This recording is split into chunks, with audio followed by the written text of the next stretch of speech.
दिल से आवाज़ आई मतलब, ठीक है। तो मैं स्टार्ट करता हूँ।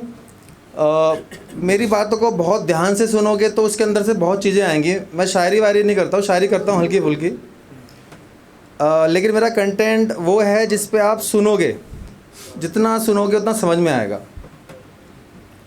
जैसे मैं पूछ रहा हूँ आपसे, मैं पूछूंगा अभी, है ना, किसी पे पर्सनल नहीं जाऊँगा, पूछूंगा आपसे नॉर्मल सवाल। हमारा देश आज़ाद हुआ 1947 में, ठीक है, 15 अगस्त 1947 में। सिर्फ चरखे ने आज़ादी दिलाई हमारी, सब जानते हैं, चरखे के अलावा आज़ादी किसे दिलाई नहीं, है ना, कॉमन सी बात है। बाकी लोग थे नहीं थे हम किसी को नहीं जानते। अब एक बात मुझे समझ में नहीं आ रही है कि गांधी जी चलते थे तो उनके हाथ में क्या था? लाठी थी। अब बेसिक बात यह है कि किसी का भी सहयोग नहीं रहा, बात सुनेंगे तो मज़ा भी आएगा। किसी का भी सहयोग नहीं रहा, सिर्फ गांधी जी का सहयोग रहा इस हमारी आज़ादी में।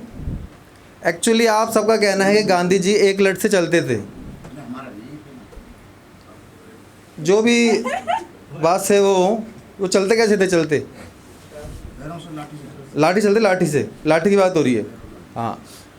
लेकिन अंग्रेज जो भागे वो किसी और वजह से भागे, क्योंकि अंग्रेज़ों जो गांधी जी थे उनके पास दो लठ थे, एक विजिबल और एक अनविजिबल। अब ये एक शोध का विषय है कि अंग्रेज कौन से लठ देख के भागे। अब दूसरे विषय पे आते हैं। कई लोगों को बात में समझ में नहीं आएगी, बाद में आएगी। जो चाचा नेहरू थे हमारे देश के प्रथम प्रधानमंत्री, अब मैं पूछ रहा हूँ उनको बच्चे ही क्यों पसंद थे? मैं पूछ रहा हूँ आपसे, बच्चे ही क्यों पसंद थे उनको? ये तो उनका इंटरेस्ट होगा।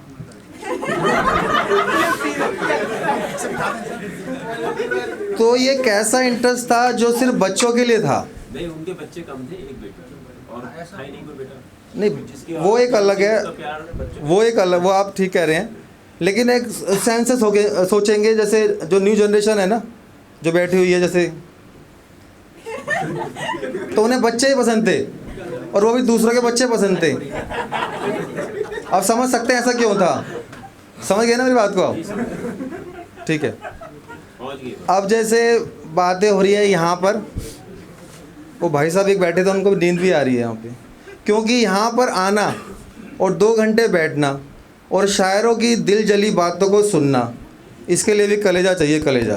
नाम तो लेके आए साहब। हाँ, जैसे इन्होंने, आपका शुभ नाम क्या आपका? मेरा आदरणीय आरजे, इन्होंने बात करी कलर की। तो जैसे मैं बता रहा हूँ कि मेरे ही इसमें परिवार में मेरे ताऊ के लड़के की शादी हुई, ठीक है। तो पहले जन्मपत्री मिलाते हैं, जन्मपत्री मिलाई गई। पंडित जी ने बोला वाह रे वाह वाह वाह वाह वाह, अरे वाह, बहुत संजोग की बात है, 36 के 36 गुण मिल रहे हैं, लड़के के भी लड़की के भी, विवाह तुरंत करा दो। सब लोग खुश हुए, लड़के वाले और लड़की वाले। मानोगे नहीं, 6 महीने में तलाक हो गया। ये वो हैं जिनके गुण मिलते हैं, ठीक है।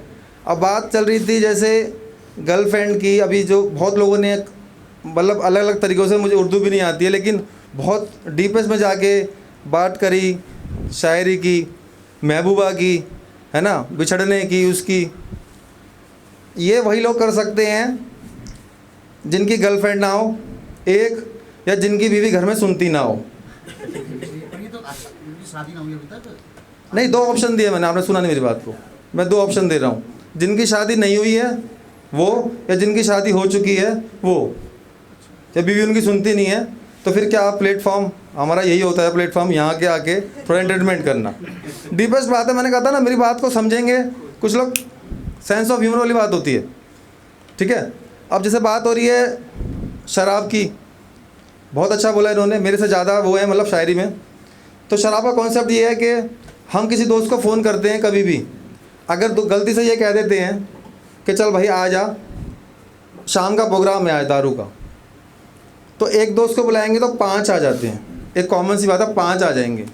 अगर उन्हीं दोस्तों से कोई मदद की ज़रूरत होती है, पैसे की ज़रूरत होती है, तो मजाल है वो 100 रुपये भी आपको दे दें।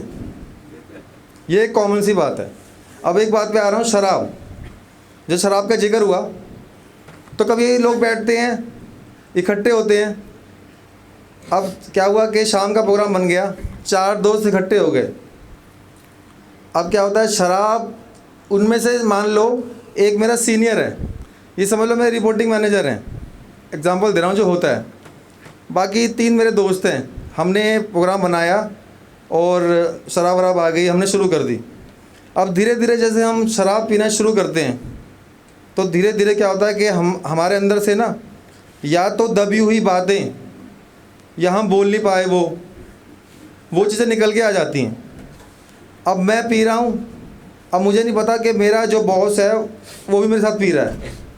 अब मैं उसको बोल रहा हूँ दारू के नशे में, चल मेरा पैक बनाए के। अब वो मुझसे बोल रहा है, अरे मैं तेरा बॉस हूँ। अरे बॉस होगा तो घर में होगा ना, अभी तू बना मेरा पैक बना। अब मैं बातें कर रहा हूँ, मैं बोल रहा हूँ उससे, ये ले सिगरेट, मेरी सिगरेट जला। अब मुझे पता नहीं है कि कल मेरी सुबह क्या होने वाली है।